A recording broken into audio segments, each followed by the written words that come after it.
দুই দিনের ডাকসু নির্বাচনে ভিপি পদে ৫ ও সাধারণ সম্পাদক পদে মনোনয়নপত্র তুলেছেন ৮ জন। বুধবার বিকেলে চিফ রিটার্নিং কর্মকর্তা এসব তথ্য জানান। এছাড়া হল সংসদের জন্য ২ দিনে ১৮টি ফর্ম বিক্রি হয়েছে। খোরশেদ আলীর রিপোর্ট।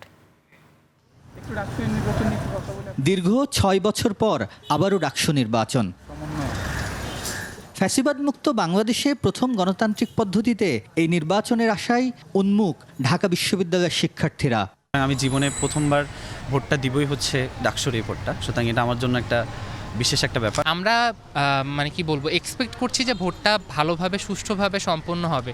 সম্ভাব্য প্রার্থীরাও নির্বাচনে জয়ী হতে দিচ্ছেন প্রতিশ্রুতির ফুলঝড়ি। প্রযুক্তিগত ও পেশাগত দক্ষতা উন্নয়নে কাজ করতে চাই। আমাদের প্রত্যেকটা বাসের লাস্টটি ৫টা ১৫ অথবা ৫টা ৩০, তো সেখানে আমরা যদি এটাকে এক্সটেন্ড করতে পারি ৮টা পর্যন্ত বা ৮:৩০ পর্যন্ত, আমরা তাহলে লাইব্রেরি ফ্যাসিলিটিসটা অনাবাসিক শিক্ষার্থীদেরকে দিতে পারবো। শিক্ষার্থীদের যে অধিকারের যে বিষয়টা, তার ন্যায্য অধিকার, তার যে আবাসনের যে অধিকার, তার যে পরিবহনের যে অধিকার, তার যে মানসম্পন্ন খাবারের যে অধিকার, সেই অধিকারগুলো আমরা নিশ্চয়তা দিব।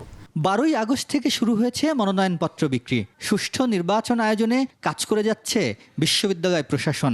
বিশ্ববিদ্যালয় প্রশাসন এবং আমরা এবং আমাদের অংশীজনেরা সবাই লেভেল প্লেইং ফিল্ডের বিষয় যারা যেভাবে চেয়েছে এই পর্যন্ত আমরা কাজ করেছি। আরও কোনো জায়গায় যদি আপত্তি থাকে সেটাকে আমরা ইমপ্রুভ করার চেষ্টা করতেছি। ৯ সেপ্টেম্বর ভোট সামনে রেখে ক্যাম্পাস জুড়ে শিক্ষার্থীদের মধ্যে কাজ করছে বাড়তি আগ্রহ।